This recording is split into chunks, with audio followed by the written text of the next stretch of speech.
ఆహారం తీసుకున్నా కానీ మనకి ఇక్కడ ప్రత్యేక లక్షణం ఏంటంటే ఆహారం తీసుకున్న తర్వాత ఇంకా నీరసంగా ఉంటుంది.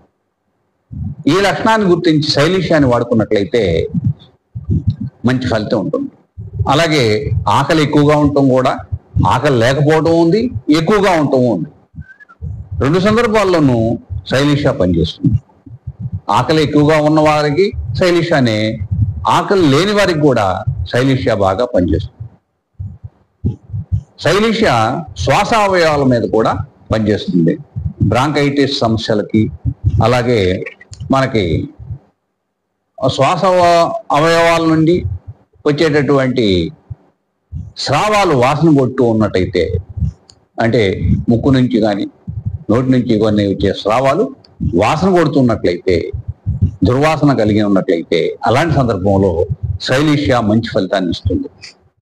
వగదరం అంటే ఫిస్ట్లా విషయంలోనూ, ఫైల్స్ విషయంలోనూ శైలీష్య బాగా పనిచేస్తుంది.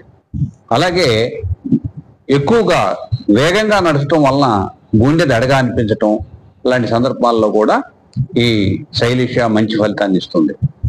అలాగే శైలీష్యాన్ని మనం ఎక్కువగా నడవటం వలన పాదాల్లో నొప్పులకి, ఇలాంటి విషయాల్లో కూడా మనం శైలీష్యాన్ని వాడుకోవచ్చు. శైలీష్య మన ఉద్రేక ఉపశమనాల గురించి తెలుసుకుందాం. ఏ సందర్భంలో ఉద్రేకం, ఏ సందర్భాల్లో ఉపశమనం కలుగుతుందో చూద్దాం. చల్లని ప్రదేశాల్లో, చల్లని వాతావరణంలో, అమావాస్యకి, పౌర్ణమికి, ఇలాంటి సందర్భాల్లో ఈ శైలీష్య వాడటం వలన ఉద్రేకం చెందుతాయి. సమస్యలు అంటే మన రోగ లక్షణాలు ఉద్రేకం చెందుతాయి. అలా కాకుండా వేసవి కాలంలోనూ, వెచ్చని ప్రదేశంలోనూ వేడి కాపడాల వల్ల ఈ మనకి లక్షణాలు ఉపశమనం చెందుతాయి. ఈ విధంగా ఉద్రేక ఉపశమనాలు కూడా మనం లవణాలని ఎంచుకోవడంలో ముఖ్య పాత్ర వహిస్తాయి.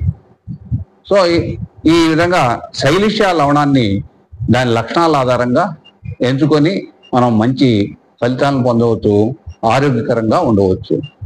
ఈ వీడియో మీకు నచ్చినట్లయితే లైక్ చేయండి, షేర్ చేయండి, సబ్స్క్రైబ్ చేయండి. Thank you.